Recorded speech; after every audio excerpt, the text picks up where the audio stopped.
साथियों, इससे पहले हमने आपसे शेयर किया था कि फॉर्जरी और धोखाधड़ी के केस में अगर किसी व्यक्ति ने सिविल मुकदमा दर्ज कर दिया है जमीन जायदाद के मामले में, तो वहाँ पे क्रिमिनल केस दर्ज नहीं होगा। ये बात बिल्कुल सही है, इससे संबंधित जो फैक्ट होते हैं। लेकिन आज मैं आपको शेयर कर रहा हूँ कि सिविल मुकदमा अगर किसी ने दर्ज किया है तो भी क्रिमिनल केस दर्ज हो सकता है। अब दोनों में अंतर होगा फैक्ट का। तो एक ही सिद्धांत हर दोनों मुकदमे में लागू नहीं होंगे कि सिविल मुकदमा फाइल कर दिया तो क्रिमिनल केस फाइल नहीं होगा। तो आज आपसे मैं जिस जजमेंट की चर्चा कर रहा हूं यह है Bhim Singh versus state of Himachal Pradesh के नाम से 23 जुलाई 2024 का जजमेंट है। साथियों, ये जजमेंट उन लोगों को समझना चाहिए जिनके साथ धोखाधड़ी हुई है, जिनके साथ नुकसान हुआ है। अब एग्जाम्पल के जरिए मैं आपसे इसी केस की स्टोरी आपको ब्रीफ करता हूँ।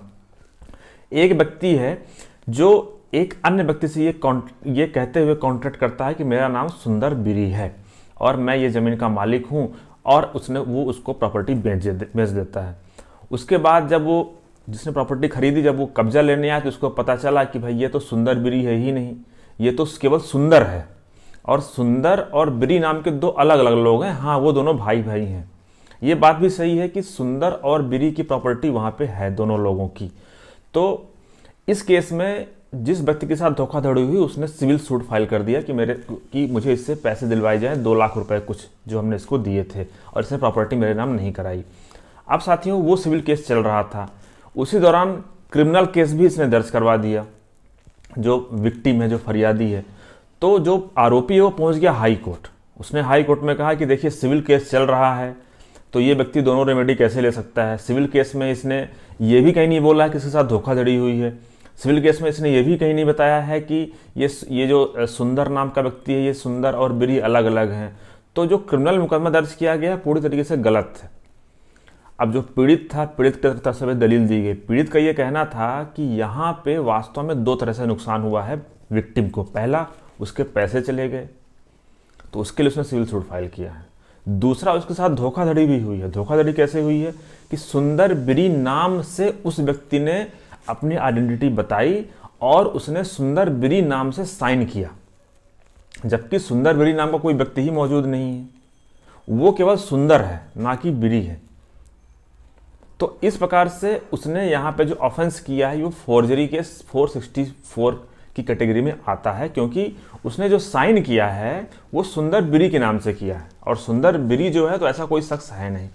तो कुल मिला के उसने अपने आप को मिस रिप्रेजेंट करके उसने ये साइन किया, तो यहाँ पे फॉर्जरी का ऑफेंस भी बनता है।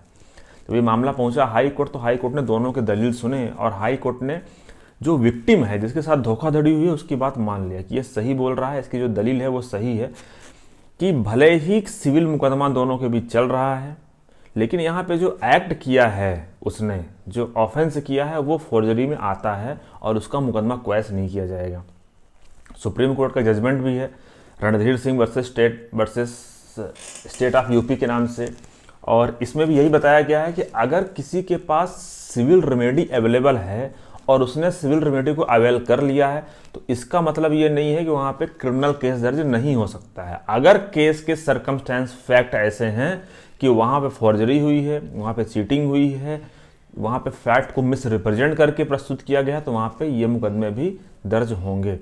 तो साथियों, आप समझ गए होंगे कि अगर आप पीड़ित हैं, आपके साथ धोखाधड़ी हुई है, तो आप सिविल केस फाइल करिए पैसे की वसूली के लिए, और क्रिमिनल केस फाइल करिए उसने जो अपने आप को मिस रिप्रेजेंट किया है, जो फॉर्जरी किया है, जो चीटिंग किया है आपके साथ में।